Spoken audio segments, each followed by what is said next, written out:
So going in a little bit deeper to diet culture, again, based off of the book Sacred Cow. Again, I do stay unbiased with reading everything.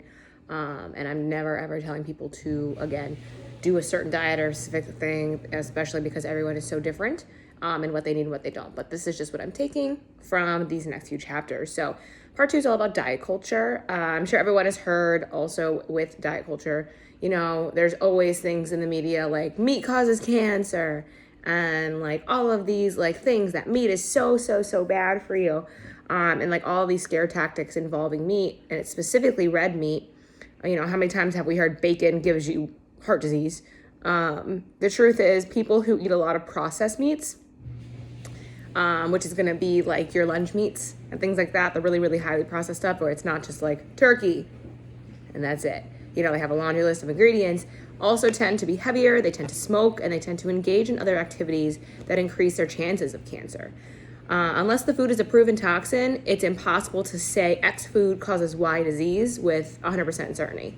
So the association between meat consumption and lower quality diet may complicate studies on meat and health. And one day, you know, it's going to be high carb. The next day, it's low carb. And it can be pretty confusing, especially when we observe a variety of cultures that eat both more and less fat or carbs than Americans, yet have generally better health than we do. It seems that neither researchers nor the government are looking at the continued failure of our food recommendations to try to actually make us healthier.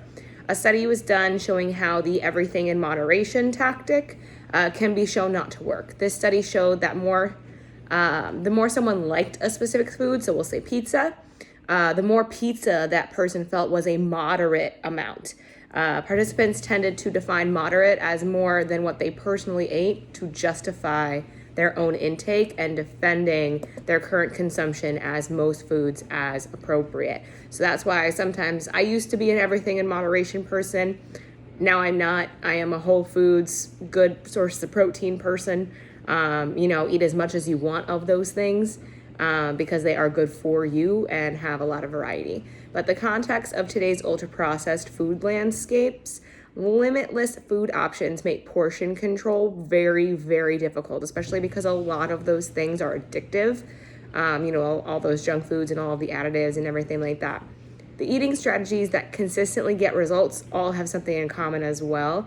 To some degree, they all limit our food options. So the vegetarian movement kind of coupled with questionable nutrition research and guidelines resulted in a shift in governmental food recommendations toward more carbs and less fat.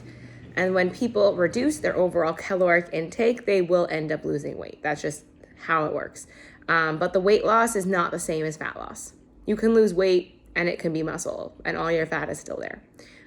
Both low carb and low fat diets do lead to weight loss because they usually also involve restricting calories. But what's important to note is that high protein diets that are either lower in carbs or low in fat lead to more fat loss because you're still getting all of the nutrients that you need.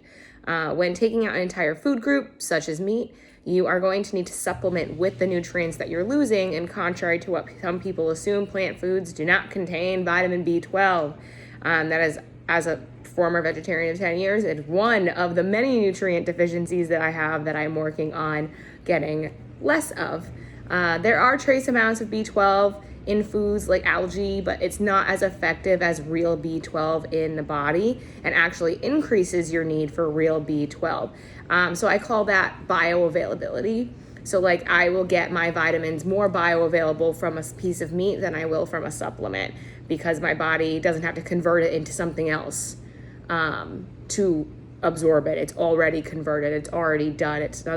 My body doesn't need to do more work in order to get that nutrient. So that's what bioavailable means. A deficiency in B12 can cause nerve damage, mental illness, and neurological problems and infertility. Meat also contains heme iron, another one that I am deficient in. The most absorbable type of iron is heme iron. One study showed that when iron was fortified to teens, only the heme iron fortification raised iron levels. Iron deficiency anemia is the most common mineral deficiency in the U.S., affecting more than 25% of the population, including those that are already eating meat, and almost half of all preschool children. Meat is a great source of highly bioavailable minerals, including zinc, magnesium, copper, cobalt, phosphorus, nickel, selenium, and chromium. Plants can actually block the absorption of minerals. So if you ever see a lot of people eating a lot of raw plants, like a lot of raw vegetables, it helps to cook them down, because it's also a stomach issue thing too, is sometimes it just hurts our stomach and we can't digest it properly. We get really bloated because plants have kind of defense mechanisms when they're eaten that happen in our body. So sometimes I'm going to do a McDonald's versus a salad. So if you eat McDonald's and you're like, I am not bloated at all, and then you eat a salad and you're like, why am I so bloated? It's because all of the defense mechanisms in those plants are coming out in your body. And that's like their way of being like, no, don't eat me, type of thing. So I recommend everyone cook everything. I like to do sheet pans. The only thing I don't cook down is butter, lettuce, and carrots, because raw carrots are really good for you. Everything else, cook it down. It's going to help with the digestion process, and it's going to help you absorb more of those nutrients that are in plants. Plants block the absorption of minerals, making meat the better way to get these in your diet. Zinc in particular is a common deficiency in those avoiding animal products, and zinc in animals is highly absorbable, meaning bioavailable. Another one that I am deficient in. Remember, variety is everything. An ethical clinician would never tell a patient that they should only eat organic vegetables or no vegetables at all. We have the same position on meat. For those who simply don't have access to grass-fed beef, we still feel red meat in general is an important nutrient-dense food for humans. And not everyone has the privilege to know their farmer, their local butcher, go to their farmer's market. And for all the talk about privilege in our modern dialogue, we don't seem to talk enough about the fact that the cheapest foods are often the unhealthiest, which has a disproportionate effect on people that can't spend as much money on food, low-income neighborhoods, communities of color, and rural areas. And this is where the less meat, better meat ideology can be problematic when we consider the public health impacts of that message. We don't hear people say organic vegetables or no vegetables, or less vegetables, better vegetables. Many people don't have access, again, to grass-fed beef. They can't afford it, and there are many-fold benefits to eating more protein, specifically from animal sources like beef. And there are few human health advantages to eating grass-finished beef compared to typical beef. All beef is grazed until the very end. That's when they're fed corn. Otherwise, they are roaming, they are grazing, they are doing that for 90 to 95% of their lives. And then, if it's grass-fed, that just means that it's grass-finished instead of going to a factory farm to be stuffed with a bunch of corn and whatever else to really, really fatten them up before they kill them. So that's what that means. That's the grass-fed versus regular. So it's really not that big of a difference. The position is that folks should buy the best meat that they can afford. So if you can only do regular beef, then that's what you can do. And that is totally fine. Protein is made up of amino acids. There are 20 amino acids that our bodies utilize, 9 of which are essential, meaning that our bodies must obtain these from food. Digestibility of plant proteins is also affected by age and the state of the person's gut. It's widely agreed that animal protein, so eggs, milk, meat, fish, and poultry, are the most bioavailable sources of complete amino acid profiles. Meat-based proteins also have no limiting amino acid, whereas soy is low in the amino acid methionine, there we go, these words sometimes, and is not considered a complete protein.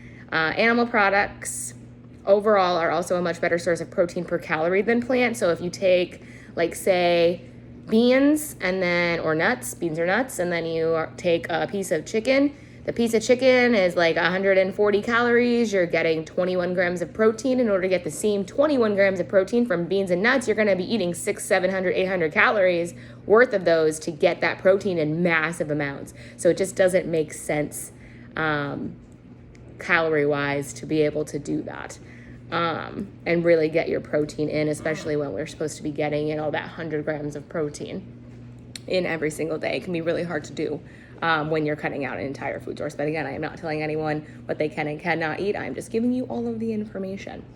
Animal products, again, much better source of protein per calorie than plants.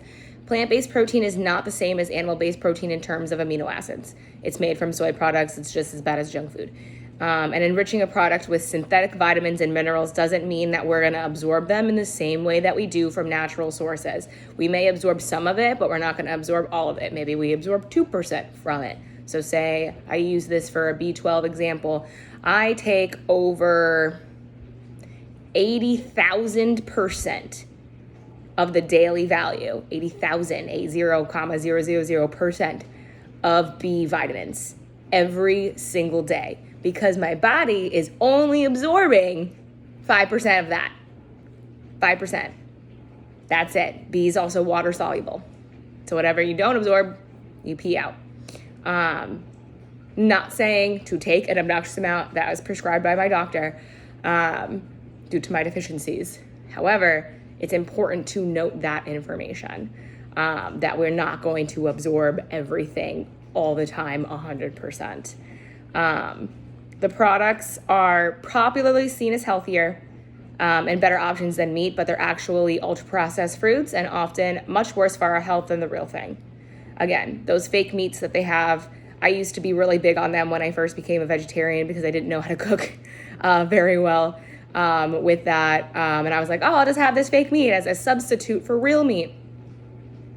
It's just as bad as junk food. It's filled with a bunch of crap. The laundry list of ingredients alone is not something you need to put in your body. It's worth noting on paper, foods like lettuce can appear to have a nutrient-dense score, and it's because on a per calorie basis, they contain a lot of vitamins and minerals.